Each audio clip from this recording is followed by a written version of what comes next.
علم الرسم هو الخط الذي كتب به القرآن الكريم، وهو أمر توقيفي أي لا مجال للرأي فيه. فكما أن القرآن هو وحي من الله، كذلك خطه وكتابته أيضا وحي من الله سبحانه وتعالى. ولهذا أجمع الأئمة الأربعة وغيرهم على أن القرآن الكريم يحرم أن يكتب بغير الرسم، أي برسم القرآن برسم المصحف. فالرسم إذن هو الخط الذي كتب به القرآن الكريم، وكتب بحضرة النبي صلى الله عليه وسلم.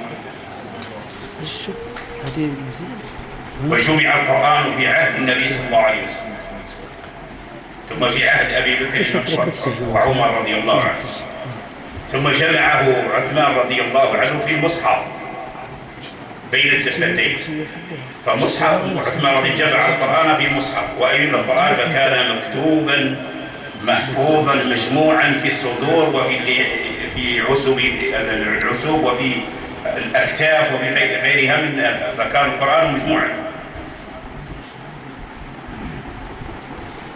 الرسم القرآن الكريم هو الذي حفظ من جملة ما حفظ الله تعالى به القرآن،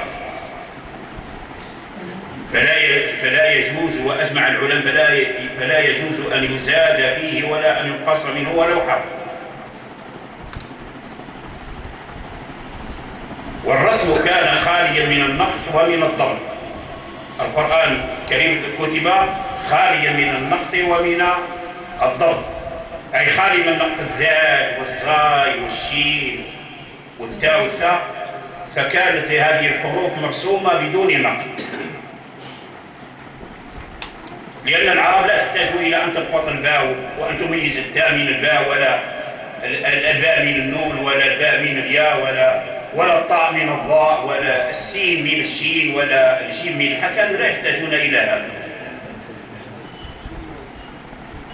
ثم بعد ذلك في عصر التابعين وآخر الصحابة نقطوا، احتاجوا إلى النقط، لأن المسلمين غير العرب دخلوا في الإسلام، فاحتاج أن ينقطوا، يعني أن يميزوا الحروف، فسمي هذا نقط إعجاب.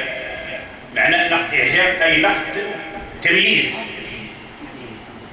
أي أعجبت الكتاب يعني ضبطته وميزته، أو ميزت الكلمة عن حرف عن بعضه بعض، فكان هذا نقط إعجاب. ثم احتاج أيضا المسلمون يعني التابعون، ومنهم أبو الأسود الدؤلي وغيره من التابعين من تلاميذ عبد الله بن مسعود والإمام علي رضي الله عنه، فاحتاجوا أن ينقطوا نقط الإعراب، أي نقط الحركات، حركات إعرابية. فنقطوا، أي نقطوا في الأول نقط الإعجاب، ثم نقطوا نقط الإعراب، يعني الكسرة والفتحة والضمة والتنوين والسكون. وكان هذا أيضا نقطا، لم تكن يعني الفتحة هكذا ألف مفتوحة ولا الكسرة ياء مفتوحة، لا، كان نقط أيضا.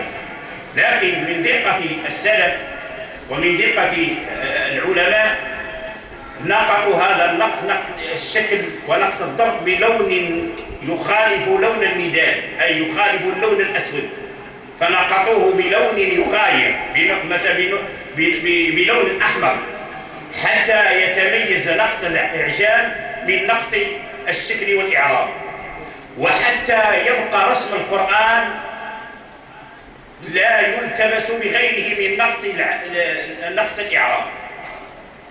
فنقطوا نقط الضرب بلون أحمر، وجعلوا لتسهيل الهمزة لون أصفر. من دقة الصحابة التابعين ومن دقة آئمة العلم، حتى يبقى القرآن كما هو، كما أنزله الله. في أول الأمر عارض الآئمة هذا النقط، سواء نقط الإعجاب أو نقط الإعراب. في جملة الآئمة الذين عارضوا هذا الإمام مالك رحمه الله، قال: لا أرى ذلك وأكره ذلك، ويجب أن يكتب القرآن بالكتبة الأولى، تبقى الكتبة الأولى.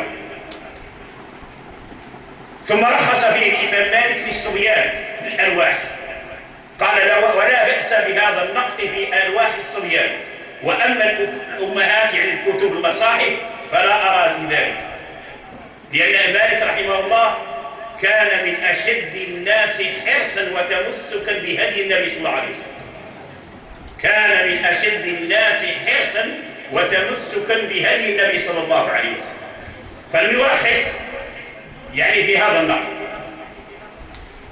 ومنهم العلماء الذين كذلك من التابعين الذين لم يرخصوا في هذا، لكن لما دعت الضرورة إلى هذا نقطوا بلون أحمر. والأمة الإسلامية علماء وألفوا في هذا الفن هذا، يعني كيف تكتب بأي شكل، كيف تكتب الحركات، كيف تكتب يعني بأي لون، يعني ألفوا الكتب الكثيرة والقصائد الكثيرة. وأول بلد يعني اعتنى بهذا العلم، علم النقد، المدينة، ثم انتقل إلى الأندلس، ثم علم الأندلس انتقل إلى هذا البلد، بلد المغرب. انتقل علم الأندلس إلى بلد المغرب، إلى فاس وصنهاجة وتازة ومراكش وغيره من حواضر ومدن.